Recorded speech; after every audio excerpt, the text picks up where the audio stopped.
amendment number 1. Ms. Crockett from Texas. Thank you so much, Mr. Chair.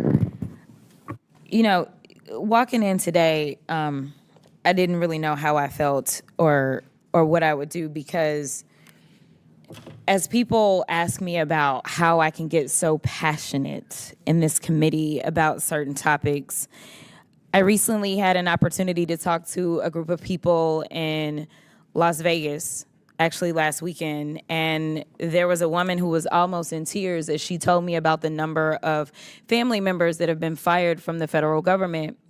And she said, Rep. Crockett, you give us so much hope, and I don't understand how people are so callous towards federal workers. And I explained to her, I can't really understand the callousness either, but I can tell you that my passion lies in the fact that my mother has given almost 40 years to the federal government. In March, it would be 40 years that my mom has worked for Department of Defense. She's worked for Navy. She's worked at Walter Reed. She's worked for the IRS. She has worked for AFRICOM. She has worked for the post office. And doing that hard, honest work, as we consistently attack federal workers, we call them lazy, we call them dumb, we try to pretend as if they are not taking care of the very people that elected us. But my mom graduated from college at Washington University at the age of 19 after receiving a full ride, and she decided that what she would do is dedicate her life to this country. And I wish that we would find an ounce of courage that my mom and so many other federal workers have, and just decide that we are going to dedicate ourselves to service and not just say that we are public servants, but actually do the work of being public servants. So let me tell you that this amendment is not going to do anything that y'all claim is going to do. You claim that this is about money, when honestly, as far as I can tell, this is only an admission that what has been done under this administration has been unlawful the entire time.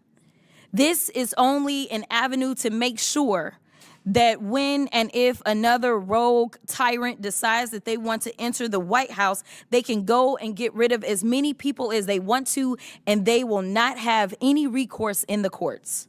The fact that you had to put this in here tells me that y'all absolutely know that these firings of these workers has been unlawful, and honestly, it has been simply inconvenient for so many of you.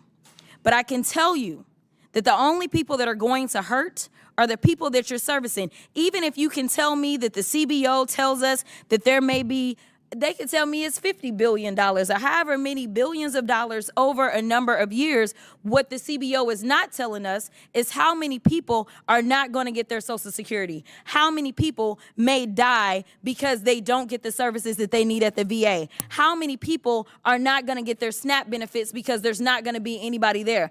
As we have had hearing after hearing about people complaining about the post office and not receiving their mail, which so many of our seniors rely on their checks to come through the mail to make sure that they can keep a roof over their head. That's the part of the story that the CBO numbers are not going to tell. And the last time that I checked, no matter if you're a Democrat or a Republican, you've got somebody in your district that is relying on these services.